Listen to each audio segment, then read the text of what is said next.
どうも作曲家のトイドロです。今回は星のカービィシリーズの BGM を取り上げてみたいと思います。最近カービィの新作ゲームが発売されたので、僕も BGM 聞いてたんですけども、カービィの曲ってかっこいい曲多いですよね。疾走感があって可愛らしい曲調ではありつつ、ちょっとふっとクールなかっこよさが香るっていうのがすごい特徴的だなっていうふうに思います。実は、カービィの BGM の中には特徴的な転調ってのはね、いろんな曲の中で使われているんですよね。カービィの曲ってすごく転調が多いんですけども、その転調のおかげで、カービィの BGM らしい雰囲気っていうのが出ていると思います。そもそもカービィってね、星のカービィってついてる通り、宇宙を題材にしたすごいスケールの大きなストーリーが多くて、で、カービィっていうキャラクター自体もね、春風と共にやってきた旅人っていう、やたらと活かしたキャラクターでもあるので、ただ単に可愛らしくてポップな曲っていうだけじゃなくて、やっぱりちょっとした SF 感というか、旅人特有の孤独感みたいなものももしかしたら曲の中にあるのかもしれません。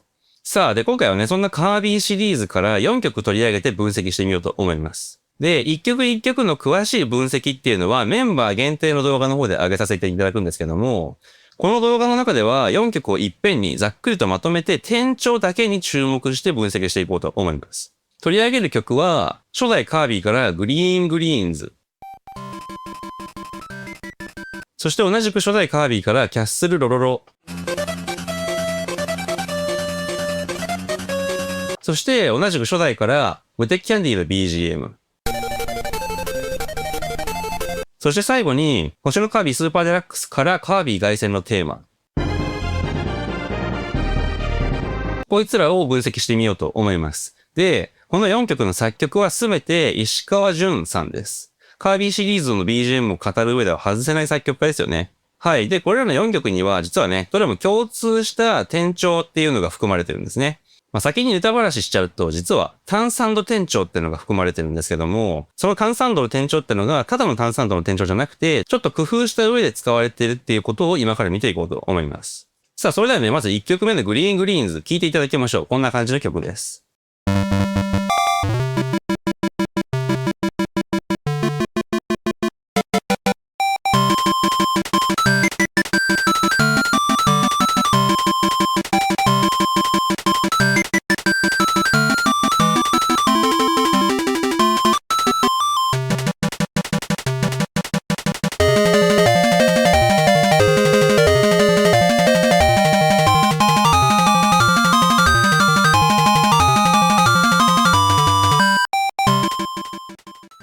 はい。カービィといえばこの曲っていうぐらい有名で人気の曲です。で、この曲、最初は C メジャーキーで始まるんですけども、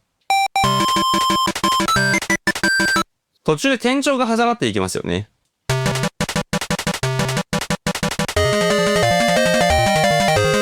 ここから転調しますが、ここからね、E フラットメジャーキーになります。調合にフラットが3つ追加されてますよね。C メジャーキーから E フラットメジャーキーに変化したわけなので、主音が C の音から E フラットの音に変化してるわけですから、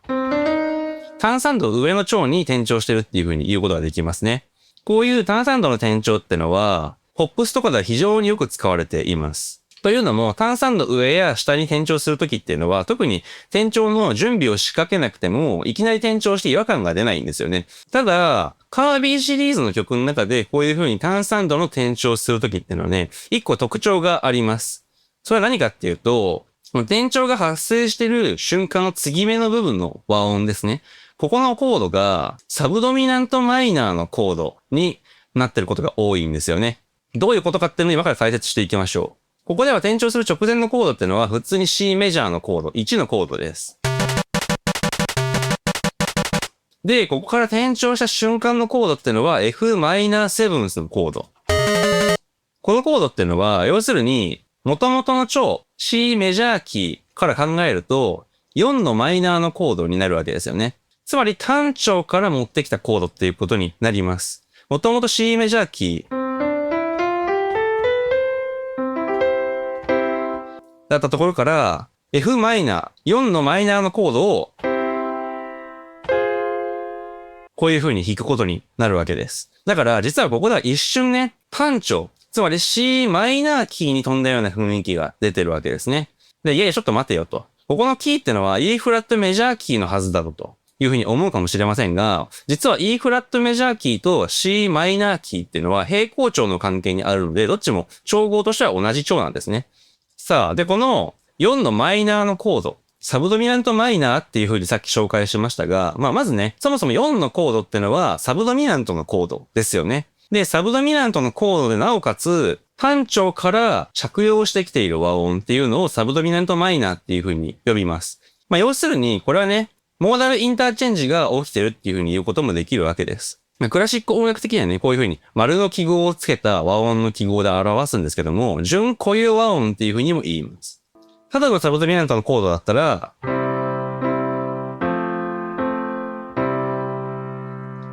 こういう風にね、シンプルに1、4、1みたいな風にコード進行できるわけですけど、この4のコードをマイナーにしてあげるとちょっとおしゃれになるんですよね。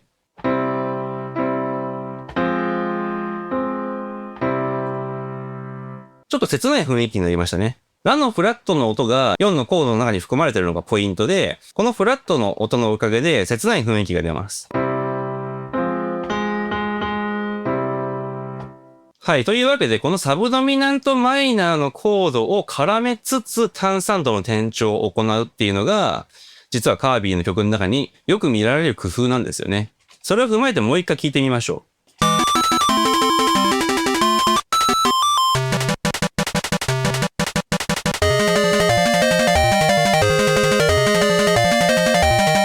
実際ここで転調した瞬間ってのは、いきなり転調が起こってるわけなんですけども、ちょっとね、切ない雰囲気出てますよね。孤独に勇敢に立ち向かうぞみたいな。それまでの前の部分ってのは、どっちかっていうとね、可愛らしくて楽しい雰囲気なんですけども、この転調してからの瞬間ってのは、孤独に勇敢に立ち向かっていく星の戦士みたいな、そういう雰囲気になっています。で、ちなみにこの曲ね、転調してる部分以外はコード進行むちゃくちゃ普通で、特に言うことがありません。この転調の部分に旨味が詰まってる曲だという風に言えるでしょう。さあ、そして2曲目に紹介するキャッスルロロロ。これも聴いてみましょう。これかなりコード進行がヘンテコで面白い曲になっています。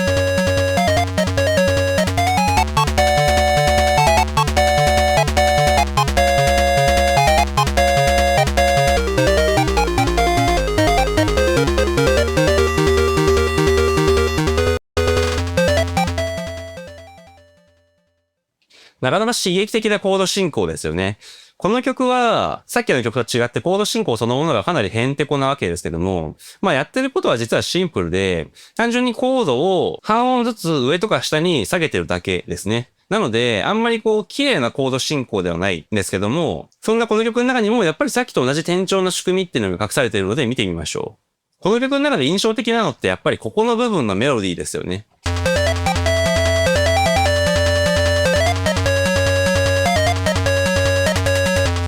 すごいメロディーしてますよね、ここ。前半の2小節は F メジャーキーで、特にシャープやフラットがついていないメロディーを演奏してます。だけど後半の2小節でいきなりフラットがつくんですよね。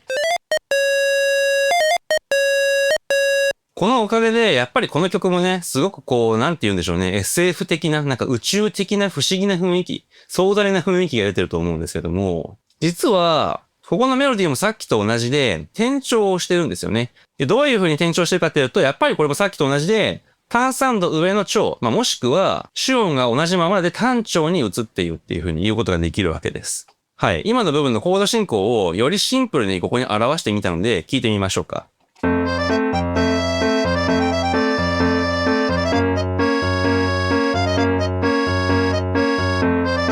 ここのコードって、実はね、F メジャーから G フラットメジャーっていう風に半音上にそのまま上がってるコードを繰り返すだけなんですよね。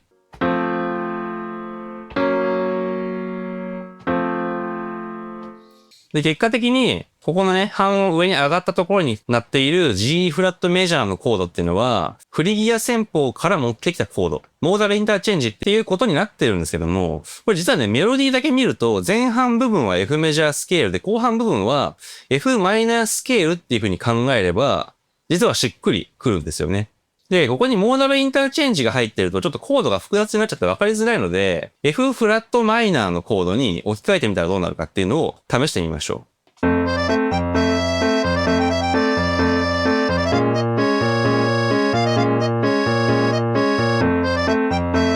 こういう風になります。これでも違和感ないですね。でこうすると、ここの部分のコードっていうのは B フラットマイナーのコード、4のマイナーっていうコードになるわけですね。で、元々は G フラットメジャーが鳴ってたわけですけども、このコードっていうのは2のフラットのメジャーのコードになります。実は2のフラットのメジャーのコードも4のマイナーのコードもどちらもサブドミナントマイナーのコードという風に考えることができます。機能は同じなわけですね。結局、F メジャー、G フラットメジャー、F メジャーっていうこのコード進行。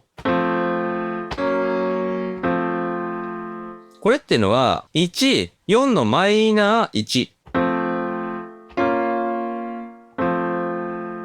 っていうコード進行と、機能としては同じになるわけです。というわけで、やっぱりね、ここにもサブドミナントマイナーのコードっていうのが挟まっていることがわかります。まあ、たださっきの曲と違って、この部分では明確な転調が起こってるわけじゃなくて、和音1個だけ挟まれてるだけのモーダルインターチェンジなので、まあ言ってみれば部分転調ですね。とはいえ、ここで、こういうね、ノンダイアトニックコード、フラットの音がついたコードっていうのが、ふわっと鳴らされて、で、メロディーにもフラットがついちゃう。さっきまで F メジャーキーのメロディーだったのに、ここで F マイナーキーっぽいメロディーが鳴るっていうことによって、やっぱりさっきの曲と同じような、おしゃれでかっこいい雰囲気っていうのを一瞬にして演出しているということがわかります。ちなみにここね、メロディーがじゃあ F マイナーキーっぽくならずに F メジャーキーのまま、ダイアトニックコードだけで転調せずに進んでたらどうなるかっていうのも聞いてみましょう。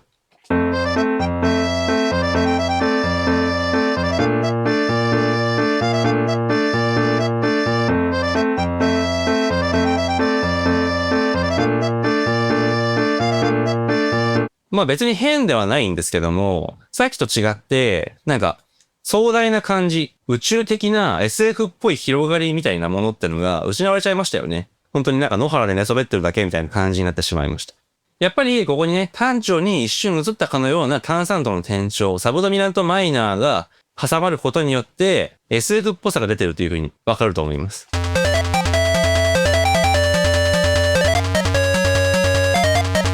はい。で、この曲なんですけども、この後の部分もすごい転調まみれなんですよね。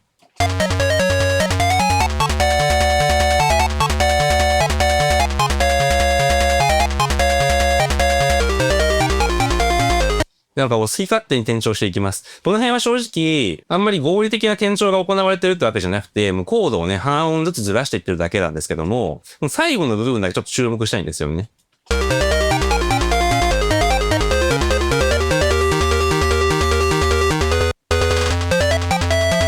はい。こういう風にして何事もなかったかのように元々の超 F メジャーキーに戻っていくんですけど、この戻る前の部分っていうのを聞いてみたいんですよね。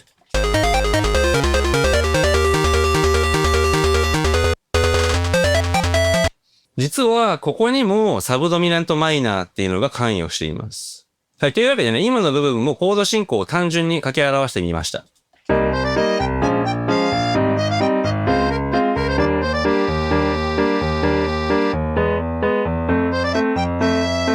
こんな風になってるんですが、この最後の部分のここのコード進行に注目してほしいんですよね。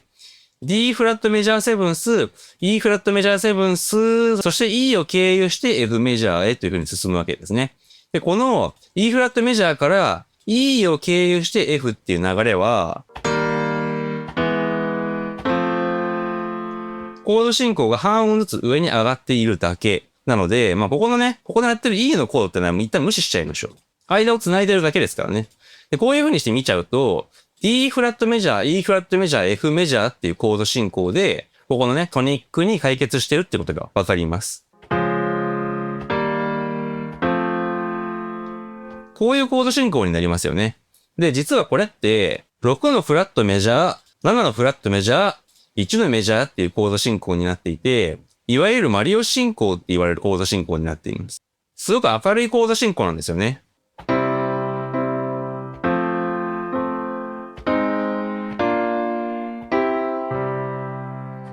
こういうコード進行になってるわけなんですけど、この時ここに出ている、この6のコード、やっぱりさっきと同じく丸の記号ね、準固有和音の記号がついています。要するに、最終的にね、この F メジャーに解決する、これ F マイナーじゃなくて F メジャーですね。F メジャーに解決する前のところに置かれてるこのコード。フラット6のメジャー、フラット7のメジャーのコードっていうのは、F メジャーキーじゃなくて F マイナーキーから借りてきたコードになってるわけですね。単調のコードから長調のコードへっていう解決になっています。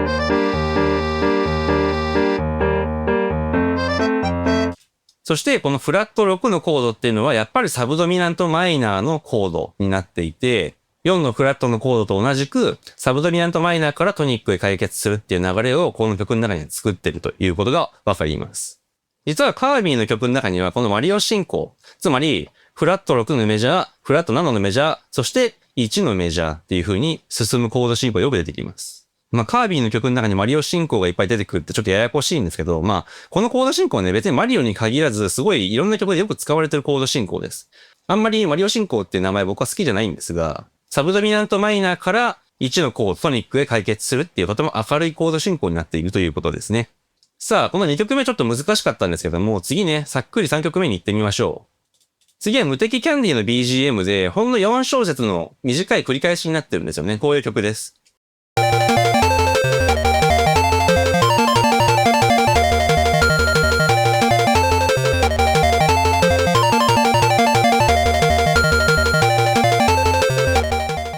はい、もう向かうとこ敵なしっていう雰囲気なんですけども、このすごい短い曲の中にも実はね、準固有和音、サブドミナントマイナーっていうコードが隠されています。まずこの無敵 BGM なんですけども、使われてるコード3種類しかありません。この曲ってのは F メジャーキーなんですけども、4のコードから始まりますね。B フラットメジャーのコード。そしてその後1に進みます。つまり4から1へ進むっていうすごい普通のコード進行ですね。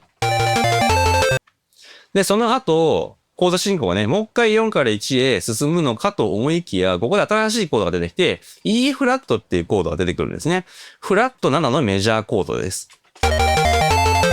で、この後、もう一回ね、4、フラット7っていう風にコードが進んでいき、で、そのまま冒頭に回帰して4のコードに戻っていくと。コード進行3種類しかないから、すごくシンプルに見えるんですけども、これね、考えてみると結構深いコード進行になっています。あんまり見ないコード進行というか、不思議なんですよね。で、先にね、種明かしから言っちゃうと、このフラット7のコードっていうのが、さっきからずっと話している、サブドミナントマイナーのコードに当たるわけなんですけども、やっぱりここでもね、単調からコードを借りてきてるわけです。で、そのおかげでここにフラットのね、記号がここに追加されてるわけですけども、ノンダイアトニックコードです。この曲のコード進行をね、わかりやすくここに表してみました。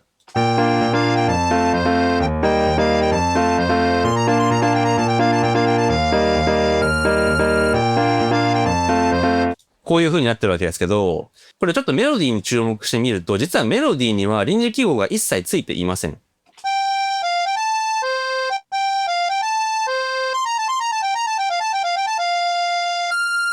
こんだけ。純粋に F メジャーキーのメロディーなんですよね。つまりコード進行の方を工夫してるっていうことになります。これ純粋にメロディーだけ聞くと、コード進行としては、こういうコード進行を僕は思い浮かべるんですよね。単純に5、1、5、1を繰り返すだけのコード進行です。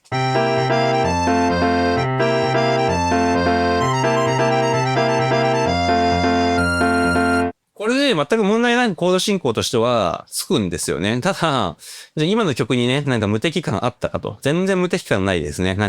よくわかんないピンクの塊がぽよぽよ踊ってるだけみたいな、ちょっと滑稽な BGM に聞こえてしまうわけなんですよね。で、これをもうちょっと無敵っぽくやっぱしたいので、この5、1っていうあまりにもシンプルすぎるコード進行をやめようと。この5のコードの代わりに4のコードを使ってサブドミナント進行にしてあげた方が、結果的にね、メロディーがテンションを鳴らすことになってかっこよくなるわけです。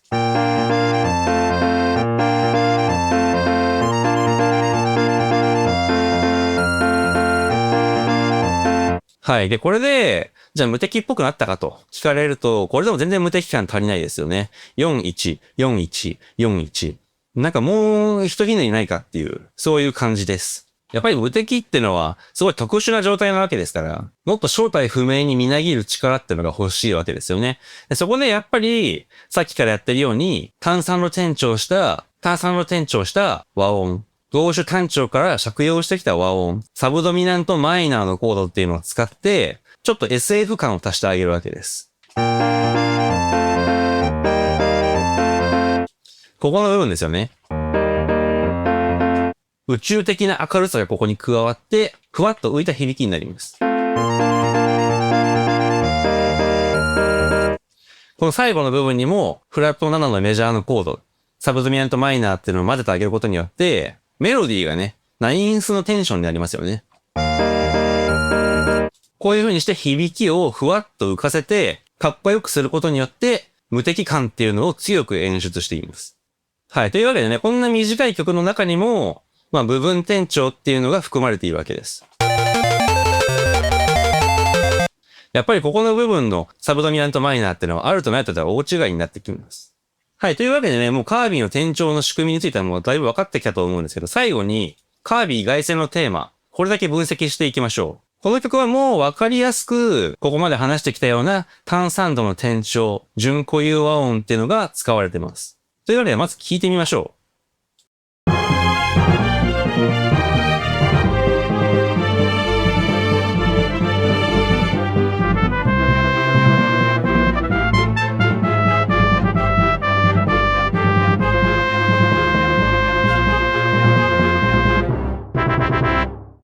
いや、かっこいいですね。なんか崩壊する惑星の幻が見えたような気もしますけども、この曲はね、さっきまでの曲と違って、ちょっと後の時代のゲーム機の曲なので、音楽的に音使いが豊かになってますね。単純に使える音や楽器の音色ってのは増えてるわけですけど、この曲ね、全体的には C メジャーキーの曲だという風に言うことができるんですよね。ここで明らかに C メジャーキーに行ってますし、曲の終わりの部分ってのも C メジャーです。で、ついでに言うと、ここのメインのメロディーってのは、一番最初に鳴らしたグリーングリーンズのメロディーを引用してきて、ちょっとアレンジしてるんですけども、そんな C メジャーキーの曲のくせに、この曲始まる瞬間は E フラットメジャーキーで始まるんですよね。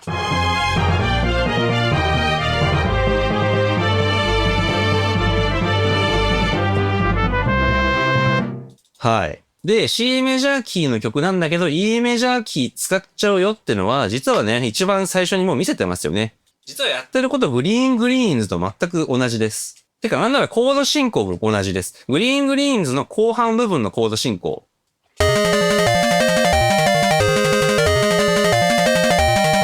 ここのコード進行を多分引用してるんですよね。全く同じコード進行がカービィ凱旋のテーマでは冒頭のイントロに使われてるということがわかります。ここのコード進行。全く一緒ですよね。で、このように、すごい切ない感じ、壮大な感じで曲が始まって、そこから C メジャーキーへ転調していくわけです。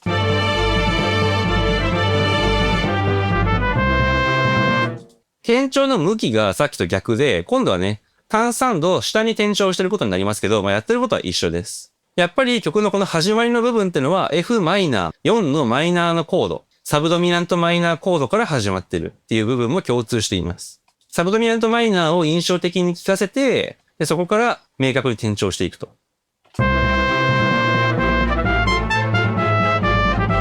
で、なんならね、ここにも一瞬4のマイナーのコードが借用されていて、サブドミナントマイナー印象的に鳴らされてますし、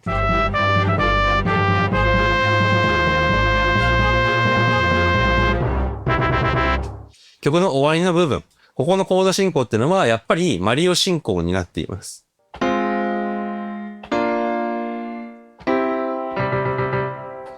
こういう風に曲が終わるわけですね。さっきまで説明してきたようなコード進行ってのが集大成的に使われてるわけです。で、そういう風に思いながらね、改めて楽譜見てみると、すごいやっぱフラット多いですよね。めちゃめちゃフラットが使われてます。C メジャーキーの曲の中で C マイナーキーのコード、もしくは E フラットメジャーキーのコードを使うことになるので、フラットがいっぱいつくんですよね。ここまで部分転調が多いっていうのは、なかなか挑戦的だと思います。はい。というわけでいかがだったでしょうか。カービィの曲っていうのはこのようにサブドミナントマイナーを絡めた単三度転調っていうのがよく使われているわけですね。クラシック的に言えば純固有和音っていうのがたくさん使われているわけなんですけども、それがやっぱりサブドミナントを絡めて使われてるっていう部分におしゃれさ、SF 感、星のカービィって感じがするわけです。まあ、それ以外にもね、カービィの曲の中には特徴的な部分はあるんですけども、まあ、個別の分析っていうのはさっきも言ったようにメンバー向けの動画の方にまとめます。もしよければメンバーシップね、見てみていただけると嬉しいです。こういう風にすごいゲームの世界観に合わせた音楽が作られてるっていうのはとても面白いと思うんですよね。